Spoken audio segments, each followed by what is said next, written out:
Y'all know what? To think all of this started from an interview with Portia Williams and Carlos King. Like, and here we are revisiting the drama from what was this? 2022, 2023. I honestly can't even remember. To be quite frank with you guys, I feel like we have lived a whole lifetime in these past few years because of everything that we have all been through. My. But let's talk about it. I saw this story yesterday and I opted to talk about Garcelle and Ineka and the district show just because I felt like yesterday I could not go back down this rabbit hole. I just could not. But today is a different story. We're going to go all the way down into the nits and the grits. Okay. Let's solve this once and for all.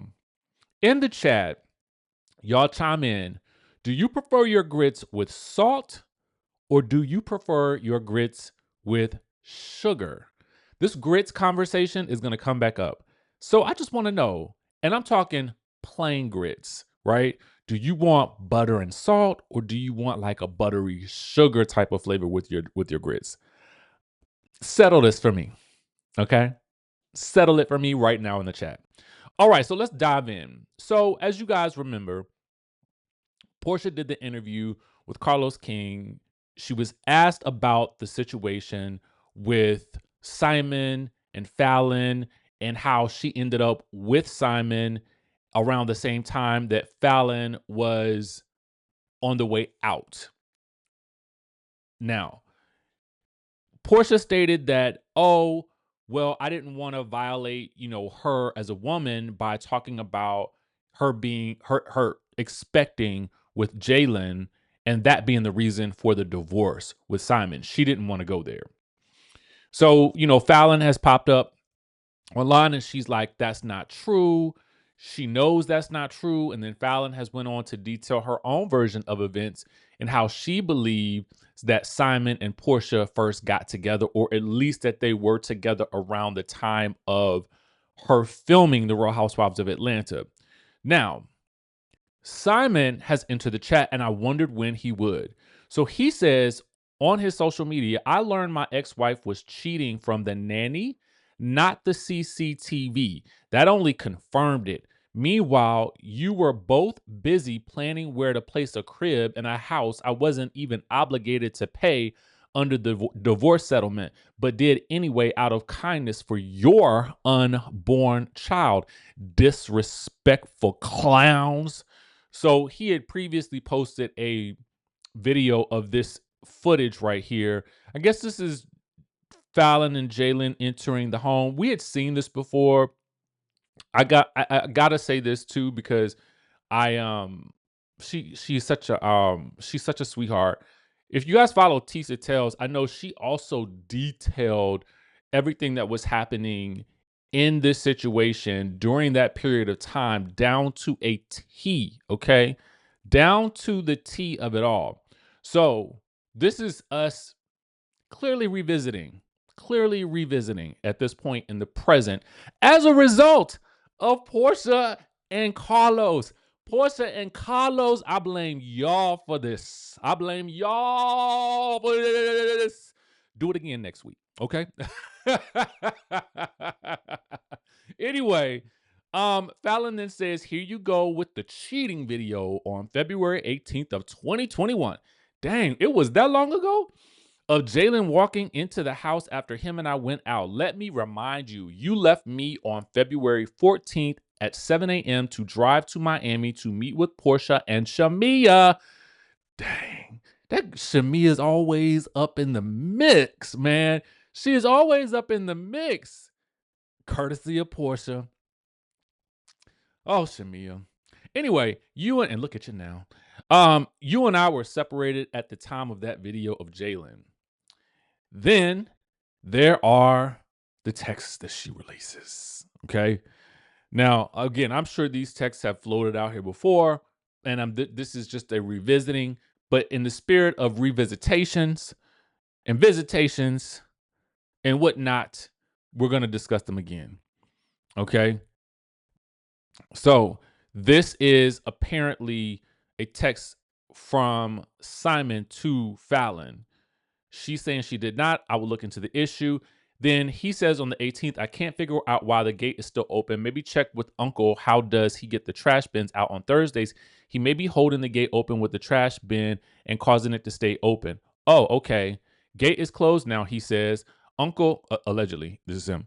Uncle left at 5:14 a.m. and the gate did not close behind him after he left. Has Cellgate attempted a reset but did not work? I had Lauren clean the white round plastic reflectors and it closed after that. When it's dirty, probably due to the rain. So this is them talking about apparently something going on with the gates. And maybe this is what's happening with JAYLEN and Falynn beyond the gates. Y'all like what I did there? Anyway, this whole conversation was had discussing the reason for JAYLEN staying at our home through that evening. Yet you claim you didn't know and I was cheating. So in this, he is asking about JAYLEN coming in with her the previous night. And, you know, she says that she was intoxicated and he was basically just with her and that there was no need for Simon to be running around checking cameras attempting to control her.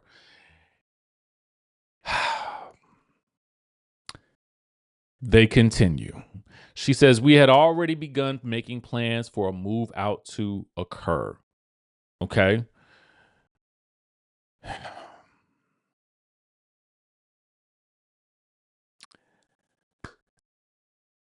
He does say that he wired her funds for $300,000, so she should be good for now. The rest can be sorted out by the attorneys. So, you know what I'm saying?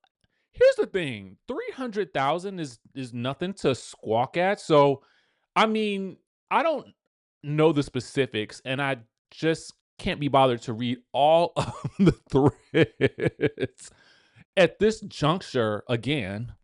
But when I look at the $300,000, I mean that's a good chunk of change. Do you know that could be a couple of years' salary for some people? You know what I'm saying? So I mean that is nothing to sneeze at. So anyway, JAYLEN hops in and says, this. I kept it respectful, stayed quiet, and minded my business the whole time, even after you threatened to off my wife and constantly disrespected her publicly. But the second you decided to mention my child, you crossed a line no grown man should ever cross. My daughter's name is Emma. She is innocent and has absolutely nothing to do with grown folks' problems. The fact that you would even bring a child into your bitterness and internet drama says more about you than it ever will about anybody else. Real men handle issues with adults. Speaking on a little girl to make a point is weak behavior, plain and simple. He says, I don't do the internet back and forth and I've stayed out the way out of respect. But when it comes to my family, especially my child, I will always speak up. Keep my wife's name out your mouth and leave my daughter out of whatever narrative you're trying to create. Emma should have never been mentioned in the first place. Period. Dot. You've been married 4 times and still somehow convince yourself everybody else is the problem. Ooh.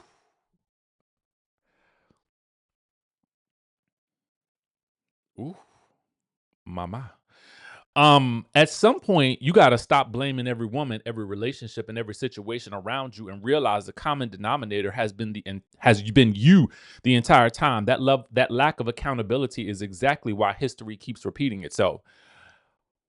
See, to be honest with you, I'm gonna tell you sometimes when you're doing a read, you don't even need to go into the reason why you are reading. So I get that he felt disrespected by the daughter, but the read was here. Okay. The read was here. Now, I guess the everything else that JAYLEN said prior to that was the preamble to the read. But the read is this line right here about you've been married 4 times and still somehow convince yourself everybody else is the problem. Baby.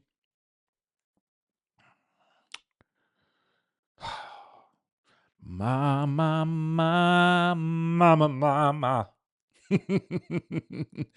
I mean, listen.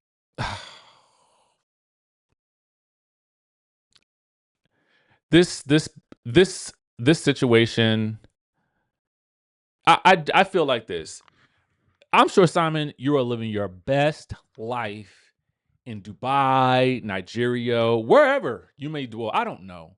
I don't know where you could be. I feel like you're a man about the world with access to money and people with money.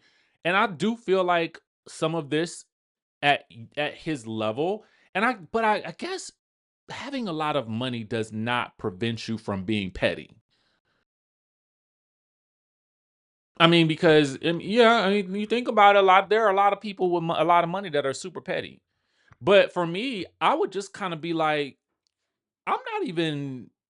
I'm beyond that because, but I think maybe there's something that for him that is reputational in all of this, or I think that there is some way that I think he feels hurt in all of this and almost victimized by each of these situations in particular. I really don't know. What I do know is I just feel like you got the money, you got the access. What is even why do you have the time? That's what I would wager to ask.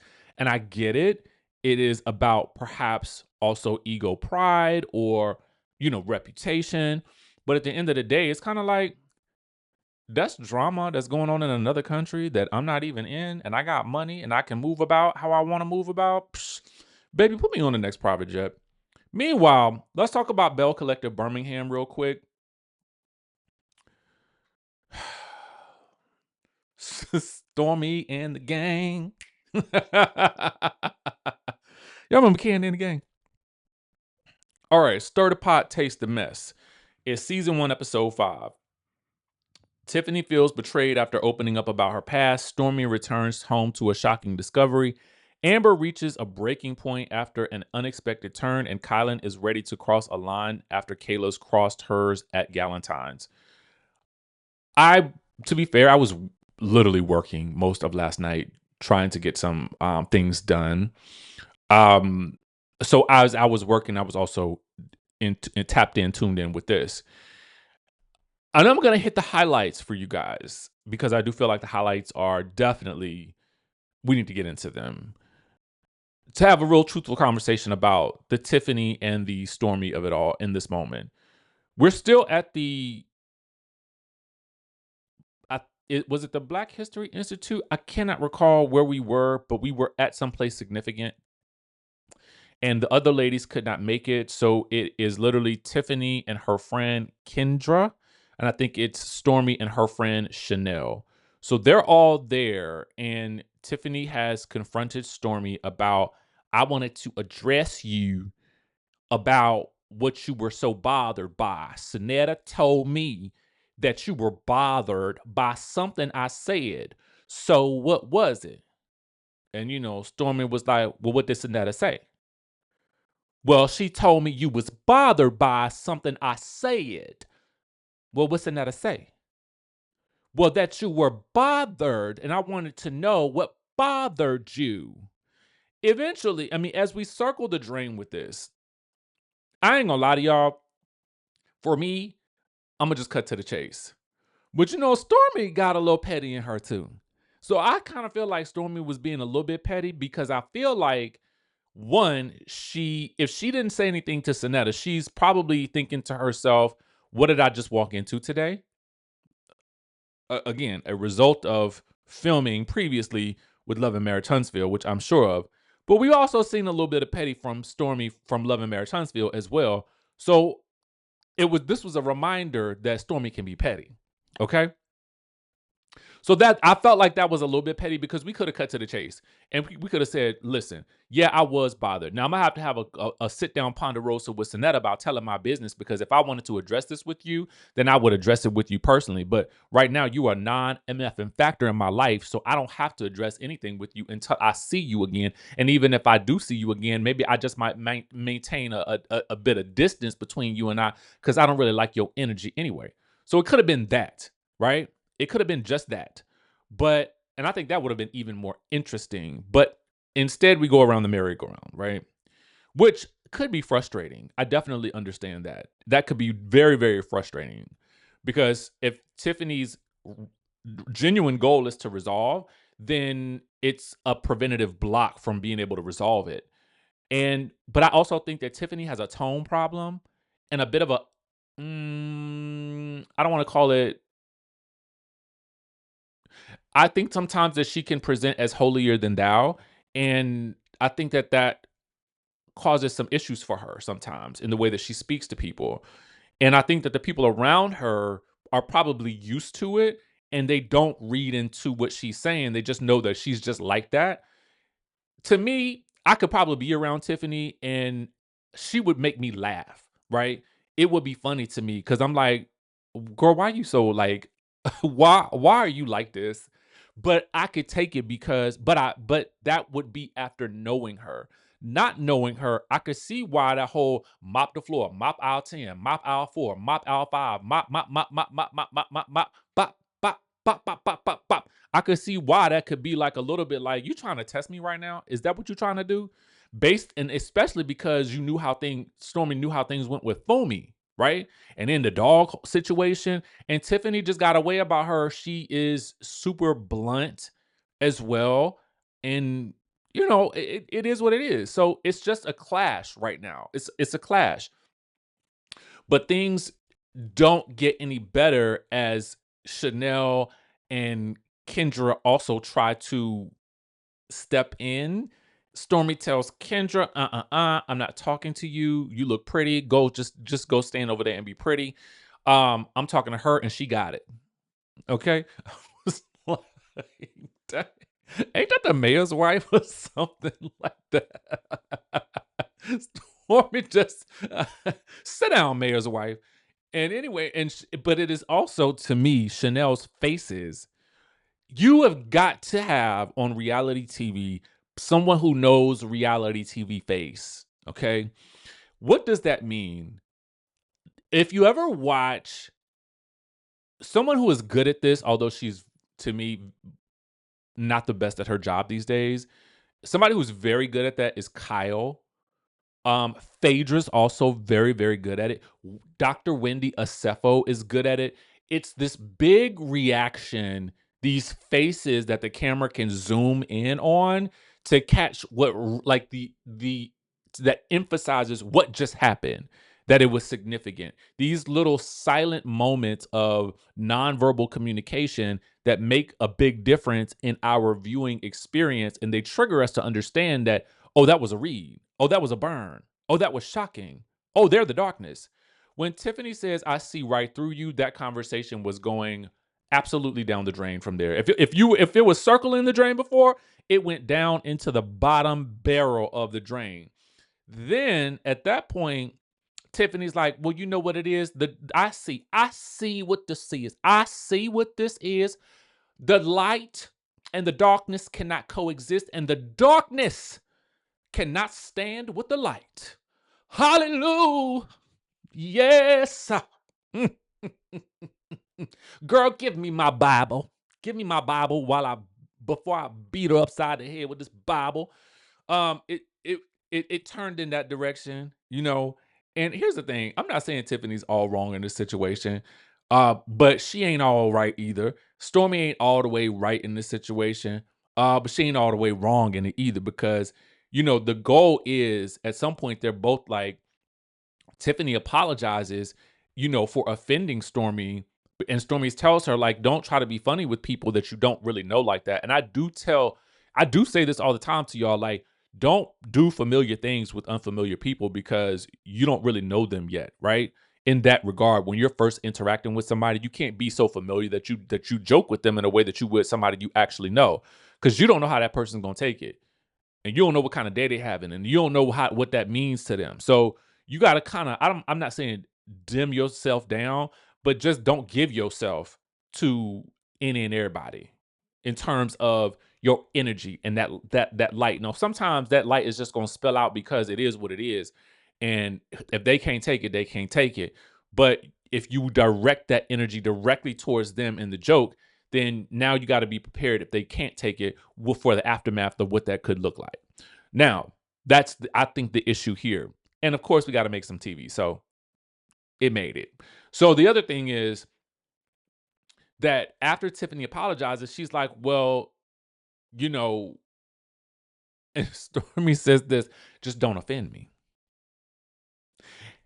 Which could be taken in two ways, right? I mean, the first way is, yes, don't offend me. Don't purposely joke with me about something that you know is offensive and try to make me seem like they're arguing about the level of argument turns into, to me, something that seems very different from what it is that they're actually arguing about.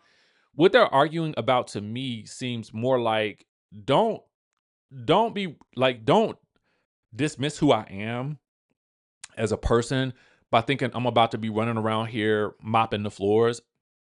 Yes, I'm offering to host, but you taking it a bit too far now. And it's coming across disrespectful. This idea of serving, of being too good to serve, or joking about the serving.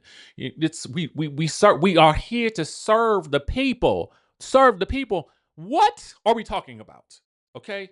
What are we talking about? Clean up on aisle 9. Somebody go mop it up.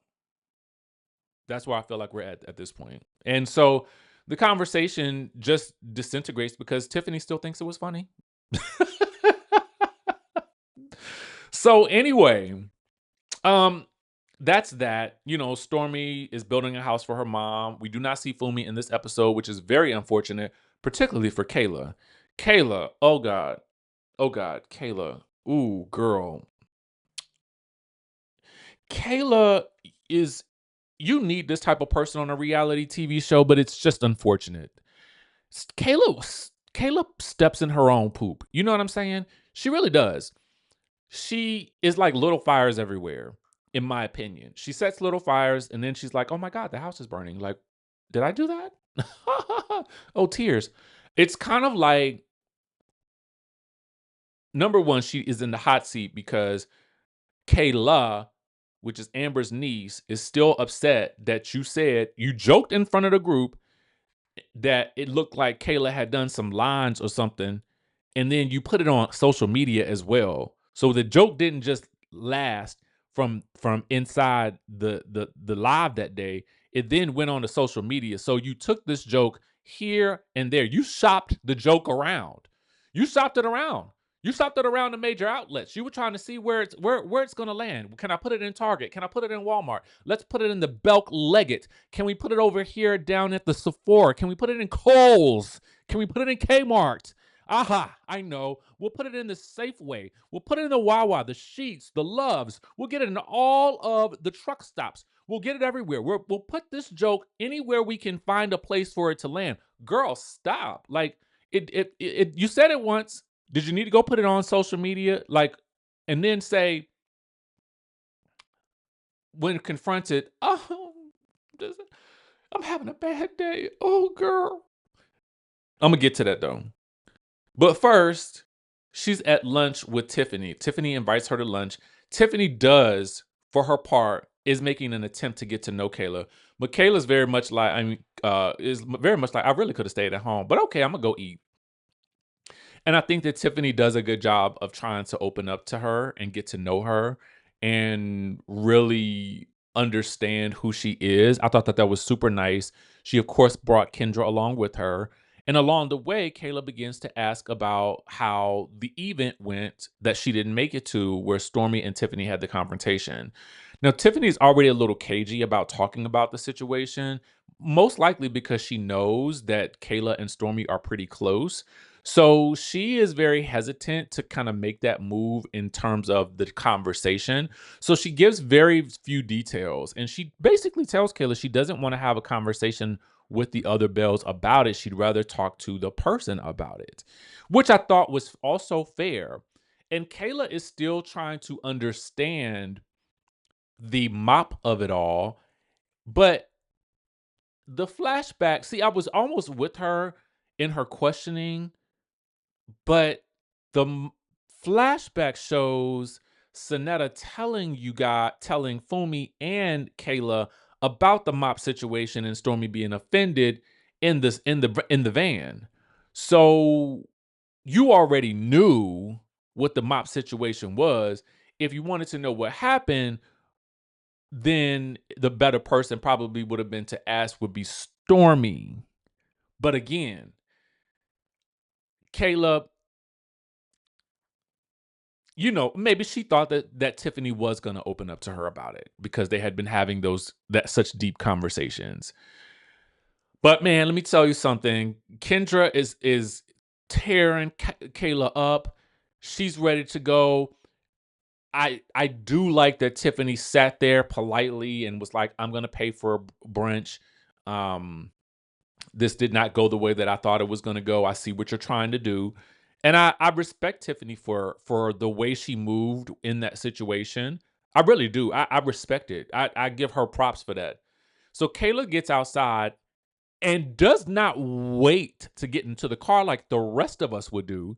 No, outside the door of the restaurant, she FaceTimed Stormi to ask her, like, to tell her, girl, I just set the scene up. I just tore it up.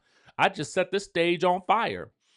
And I'm like, girl, you couldn't wait till you get. So out walks Tiffaney, and she's like, I don't know I can't remember what she said to her, but Kayla's like, yes, I'm talking to Stormi. And Tiffaney's like, I knew this was a scouting mission. Like, you were just trying to get information so you could take it back to Stormi. You are a minion, honey. You are a minion. And I'm just like, oh, Kayla, at least wait till you get to the car. Like, girl, like, ain't nobody taught you the rules. Like, you don't communicate that right when you standing outside the restaurant. Anyway, so Galentines event, Sonetta's throwing a Galentines event. All the girls are there except for Stormi, Fumi. She's not there. And that Kayla could have used some allies today because Kayla's crying the entire time she gets there. She knows that Tiffaney probably is still upset with her. Kendra is definitely upset with her. She knows that Kayla is upset with her, which means that Amber's probably upset with her. So I think, in my opinion, her defense mechanism is to cry and get a little bit of sympathy. Now, that's my thought. She says that something happened all day with the kids or something like that, and she was crying. That may be true. It may be true. But the way it looked on camera was that you knew that you were walking into the lion's den without support, and those tears were a defense so that no one could harm you. Who's going to harm a crying person? So as Kayla does, I mean, Kayla is high energy. I ain't gonna lie. Now I don't think that's as a result of anything, except that I'm on TV. I'm gonna make it. I'm gonna make this. I'm gonna make some stuff pop. But I don't see lines in her future. I mean, but I'm not an oracle unless I am. Anyway, so Kayla confronts her and she's like, "Hey, listen, y'all supposed to be like my aunties. You know what I'm saying? Y'all older than me. Y'all supposed to be like the people that's looking out for me. I look at the Bells like my auntie. So you saying that about me was disrespectful and it hurt my feelings and it reminded me of high school. And you need to tighten up." And Kayla's like, I'm just having a bad day. I'm having a bad day. I'm not, I don't want to be here. I don't have no friends here. Nobody. And so she's very much in that state, frazzled, discombobulated. And at one point, Kayla does say, "Are you just kind of ditzy?"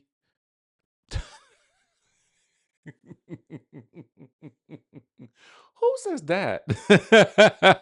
Are you just kind of ditzy?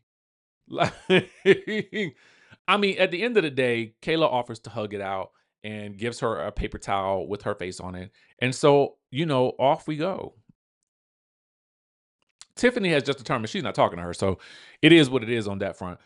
I did feel the absence of Fumi in this episode. Fumi provides an effervescence to this show that I think is definitely needed, but I also think that the show does a great job of incorporating friends of the Bells like Kendra, like Sonetta, because they have, and Chanel, they've woven themselves into the fabric of the show in a way that you round out the cast, even though there are only 5 main cast members. So I do think that next season they need to pick one to be the cast member. Right now, I'm torn.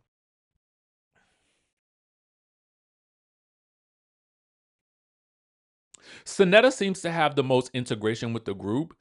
Kendra seems to be the most vocal. But Sonetta seems to be a little messy in terms of, spreading information. So it might go to Sonetta for me. and she's throwing events. So let's make Sonetta cast member number 6, and then I think we got a show for next season. Y'all let me know what y'all think in the comment section down below, and I will catch you, of course. Oh, I would be remiss if I didn't say this. On Tuesday, y'all, be there Tuesday, okay? Tuesday, we are doing the Faceless Masterclass, like the live class. So if you have ever wanted to make content, but you don't want to show your face, all right? I started this back in 2020, right before all the Simon and the Falynn and all of that.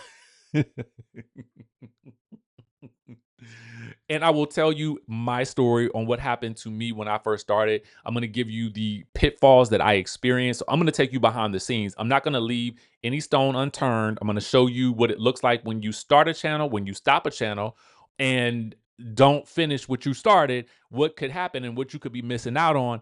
I'm going to give you the tea. I'm going to give you templates and resources.